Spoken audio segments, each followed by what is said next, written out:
প্ৰিয়ংকা আপোনাৰ কাষলৈ গৈছোঁ যোৰহাট লোকসভা সমষ্টিৰ সাংসদ হৈছে গৌৰৱ গগৈ যোৰহাট লোকসভা সমষ্টিৰ অন্তৰ্গত বিধানসভা সমষ্টিসমূহৰ ৰাইজে বিপুল ভোটত জয়ী কৰোৱাইছিল গৌৰৱ গগৈ তাৰ পাছত পঞ্চায়ত নিৰ্বাচন আহিল পঞ্চায়ত নিৰ্বাচনত যোৰহাট লোকসভা সমষ্টিৰ অন্তৰ্গত প্ৰত্যেকটো বিধানসভা সমষ্টি প্ৰত্যেকটো পঞ্চায়তৰ ৰাইজে নচ্ছট কৰিলে কংগ্ৰেছক সেই প্ৰত্যাহ্বান আছে আৰু পুনৰবাৰ 2024 বিধানসভা নিৰ্বাচন আৰু 2024 বিধানসভা নিৰ্বাচনত সন্মুখৰ পৰা এবাৰ নেতৃত্ব দিব লাগিব গৌৰৱ গগৈ এতিয়া যোৰহাট কেন্দ্ৰিক কথাবোৰ আলোচনা হৈ থাকিলে নিশ্চয়কৈ নহ'ব সমগ্ৰ অসমত কংগ্ৰেছৰ পুনৰুত্থান কেনেধৰণে কৰিব পাৰি সেই বিষয়ত মনোনিৱেশ কৰিব লাগিব যোৰহাটবাসীয়ে কি কয় সমগ্ৰ বিষয়টো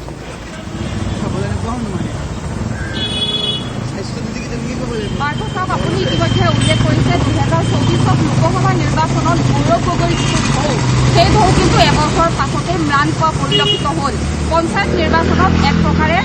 নিজৰ সমষ্টিটোতে প্ৰত্যেকটো যোৰহাট লোকসভা সমষ্টিৰ প্ৰতিটো বিধানসভা সমষ্টিতে ধূলিচাত হ'ল কংগ্ৰেছ আৰু এতিয়া পুনৰবাৰ গৌৰৱ গগৈৰ কান্ধত নতুন এটা ভাৰ পৰিলে অসম প্ৰদেশ কংগ্ৰেছৰ সভাপতিৰ তেওঁক দায়িত্ব দিয়া হ'ল স্বাভাৱিকতে আনন্দিত হৈছে যোৰহাটবাসী বা প্ৰতিজন কংগ্ৰেছ কৰ্মী আনন্দিত হৈছে আৰু কালিৰ দিনটো যেতিয়া এই খবৰ বিয়পি পৰিছিল তাৰ পাছতে কিন্তু প্ৰত্যেকে এটা কথা উল্লেখ কৰিছিল যে তেওঁলোকে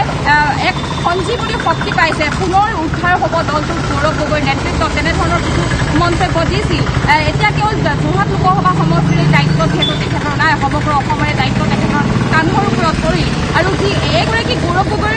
কথা আচলতে যদি ক'বলৈ যোৱা হয় তেওঁৰ এটাই আচলতে ৰাইজে তেওঁৰ ওপৰত দোষাৰোপ কৰিব বিচাৰে যে তেওঁ তৃণমূল পৰ্যায়ৰ কৰ্মীসকলৰ লগত কোনো ধৰণৰ যোগাযোগ নাৰাখে বা তেওঁলোকৰ লগত কোনো ধৰণৰ কথা বতৰা আলোচনা নকৰে এতিয়া তেওঁ এই প্ৰসংগসমূহ কেনেদৰে আগুৱাই নিয়ে যিহেতু প্ৰদেশ কংগ্ৰেছৰ সভাপতিৰ তেখেতৰ দায়িত্ব দিয়া হৈছে তেখেতে এই বিষয়বোৰ কেনেদৰে আগুৱাই নিয়ে সেয়া পৰৱৰ্তী সময়তে লক্ষণীয় হ'ব মোৰ লগত জিলা কংগ্ৰেছৰ কেইবাগৰাকী বিষয়ববী আৰু প্ৰাক্তন NSUৰ ৰাজ্যিক সভাপতিগৰাকী আছে মই পোনে পোনে তেখেতৰ লগত কিছু কথা পাতিম কিন্তু গৌৰৱ গগৈলৈ কিছু প্ৰসংগ আহে লোকসভা নিৰ্বাচনত ৰাইজে আঁকোৱালি ল'লে পঞ্চায়ত নিৰ্বাচনত কিন্তু এক প্ৰকাৰে ধূলিচাত কৰিলে কোনো ধৰণৰ গৌৰৱ গগৈ লাগু নচলিল এইবাৰ যিহেতু সভাপতিৰ দায়িত্ব কেনেধৰণে আশা কি কৰিছে চাওক পঞ্চায়ত নিৰ্বাচন লোকসভা বিধানসভা তিনিটা স্তৰৰ নিৰ্বাচনৰ প্ৰক্ৰিয়াসমূহ বেলেগ বেলেগ থাকে ইয়াত আমি একেকাৰ কৰি ল'লেই নহ'ব এইবাৰ যদি নিৰ্বাচনটো আপোনালোকে চাই পঞ্চায়ত নিৰ্বাচনটো আছিলে কংগ্ৰেছ বনাম বিজেপি ভয় ভাবুকি আঁচনিকতাৰ এটা ভয় ভাবুকি আছিল প্ৰলোভিত কৰা এটা ভয় ভাবুকি আছিল গতিকে এনেকুৱা এটা পৰিৱেশৰ মাজত আমি নিৰ্বাচনত অৱতীৰ্ণ হ'লোঁ আৰু বহুকেইটা আমাৰ আজিৰ দিনতো সন্ধিয়ানত থাকিল বহুকেইটা কাউণ্টিং বাকচত আমাক লৈ আমি আজিৰ দিনতো ডাউটফুল হৈ থাকিলোঁ যে কেনেকুৱা ধৰণৰ এটা প্ৰক্ৰিয়াৰ মাজেৰে হ'ল গতিকে এইখিনি কথা বতৰা আমি আলোচনা নকৰোঁ আজি এটা ভাল দিন আমাৰ কাৰণে এটা খুব শুভ লক্ষণ আহিব লগা দিনকেইটাৰ বাবে অসমৰ সন্মানীয় যোৰহাট লোকসভা সমষ্টিৰ সন্মানীয় সাংসদ গৌৰৱ গগৈ ডাঙৰীয়াৰ নেতৃত্বত অসম প্ৰদেশ কংগ্ৰেছ কমিটি আগবাঢ়ি যাবলৈ লৈছে যুৱ প্ৰজন্মৰ হাতত নেতৃত্ব বাগজৰি পৰিছে যদি আপুনি চাই তিনিওজনকৈ কাৰ্যকৰী সভাপতি গৌৰৱ গগৈ ডাঙৰীয়াকে প্ৰমুখে কৰি গোটেইকেইজনে যুৱ প্ৰজন্মক প্ৰতিনিধিত্ব কৰে গতিকে এটা শক্তিশালী এটা নেতৃত্ব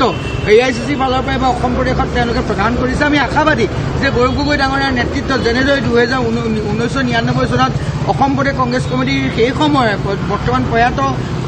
প্ৰাক্তন মুখ্যমন্ত্ৰী তৰুণ গগৈদেৱে নেতৃত্ব বহন কৰি 2001 অসমত চৰকাৰ আনিছিল একেই পৰিৱেশ 2024 গৌৰৱ গগৈ ডাঙৰীয়াৰ নেতৃত্বত আহিব আৰু আপুনি যিখিনি কথা বতৰা ক'লে যে বিভিন্নজনে কয় তৃণমূল পৰ্যায়ৰ কথা মই কৈছোঁ এইটো বিজেপিৰ এটা নেৰেটিভ যেনেকৈ হিমন্ত বিশ্ব শৰ্মাই এটা নেৰেটিভ চলাই আছিল যে 10 ছেপ্টেম্বৰ দিনাখন মই বোমা দি দিম মই অমুক কৰি দিম মই একদম গোটেইখন তছনছ কৰি দিম কিন্তু কালি কি ক'লে কালি তেওঁ কথা আকৌ সলনি হৈছে ইতিমধ্যে হিমন্ত বিশ্ব শৰ্মা ডাঙৰীয়াই মুখখনতকৈ ভয়ৰ চাপটো পৰিলক্ষিত হৈছে যে তেওঁ ভয় খাইছে যে গৌৰৱ গগৈ ডাঙৰীয়াক সভাপতি নিদিবৰ কাৰণে তেওঁ যি কূটকৌশল কৰিব লাগিছিল সকলোখিনি কৰিলে কিন্তু অৱশেষত তেওঁ বিফল হ'ল প্ৰদেশ কংগ্ৰেছৰ সভাপতিৰ দায়িত্ব গৌৰৱ গগৈ ডাঙৰীয়াৰ নেতৃত্বলৈ আহিল আৰু আহিব লগা দিনকেইটাত গৌৰৱ গগৈ ডাঙৰীয়াৰ নেতৃত্বতে চলিব আৰু কি একেই নেৰেটিভ বিভিন্ন স্তৰত যেনেকৈ যোৰহাটত বিভিন্নজনে ক'ব বিচাৰে গৌৰৱ গগৈ ডাঙৰীয়াক লগ নাপায় কিন্তু মই আপোনাক ক'ব বিচাৰোঁ যে গৌৰৱ গগৈ ডাঙৰীয়াই যোৰহাটত থকা দিনা প্ৰতিদিনাখনে 100 পৰা 150 প্ৰতিনিধিক লগ পায় তেওঁলোক সময় দি আছে লগ কৰি আছে তেওঁ ডেপুটি লিডাৰ তেওঁ লোকসভাৰ ডেপুটি লিডাৰ গতিকে তেওঁ বিভিন্ন ধৰণৰ কাৰ্যক্ৰমৰ সমন্বিকা তেওঁ দিল্লীত থকাটো স্বাভাৱিক কিন্তু তেওঁ অসমত যেতিয়া থাকে যোৰহাটত যেতিয়া থাকে আমাৰ অসমৰ প্ৰতিজন ব্যক্তিক তেওঁ সময় দিয়ে লগ দিয়ে গতিকে এইটো বিজেপিৰ এটা নেৰেটিভ যিটো আহিব লগা 24 নিৰ্বাচনত কিন্তু টচ নচবলৈ গৈ আছে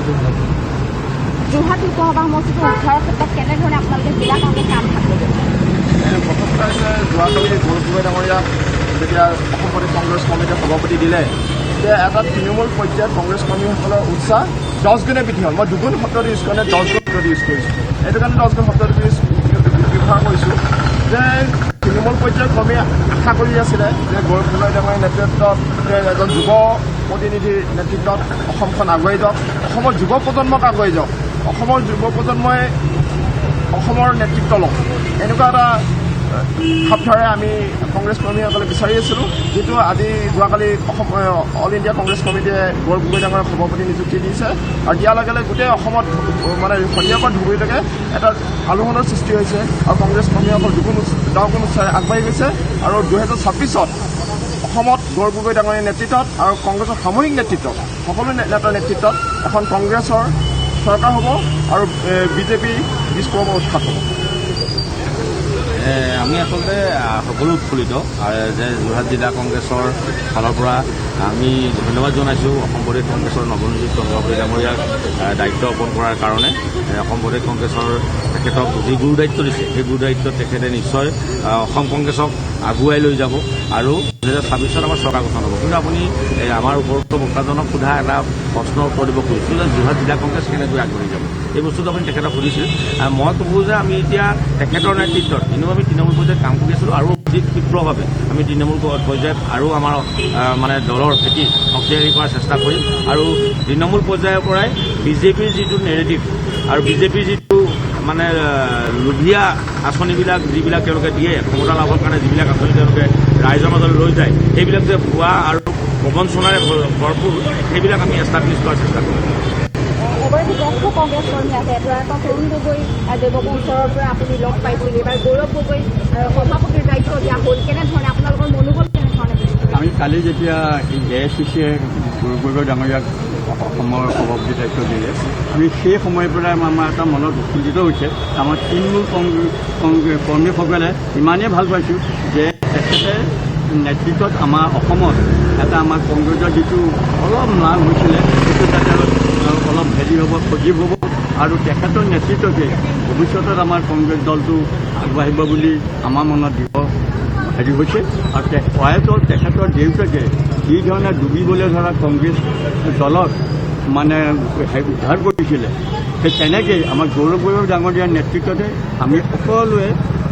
তেখেতৰ লগত সহযোগ কৰি বা তেখেতৰ নেতৃত্বত আমি কংগ্ৰেছ দলটো আগবাঢ়ি যাম বুলি আমাৰ দৃঢ়মত প্ৰকাশ কৰিছোঁ, যাতে তেখেতে আমাক কংগ্ৰেছ দলটো সজীৱ ৰাখি আমাক আগুৱাই নিয়ে। মুখ্যমন্ত্ৰীগৰাকীয়ে কিন্তু কালিৰ দিনটোত এটা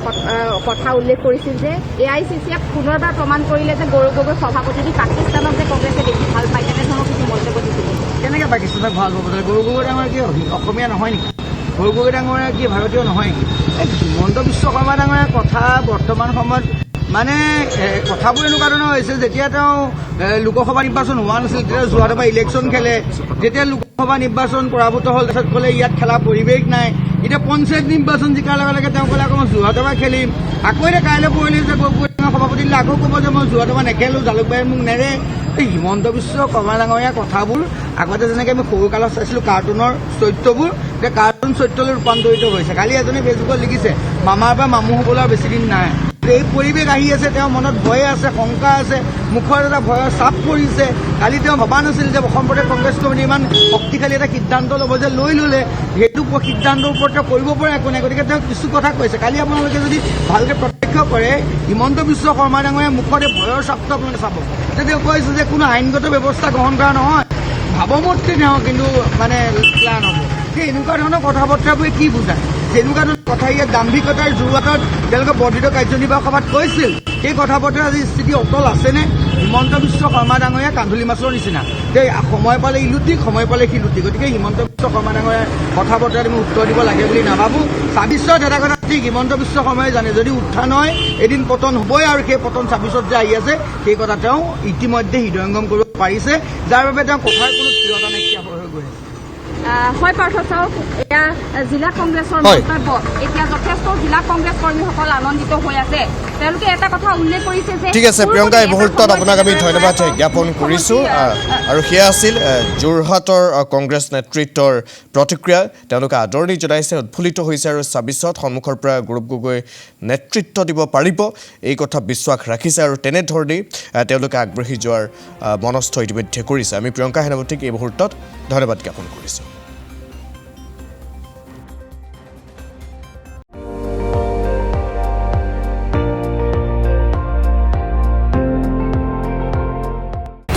আপুনি চাই আছে ND24 সৰ্বশ্ৰেষ্ঠ নহয় সৰ্বোত্তমৰ দৌৰ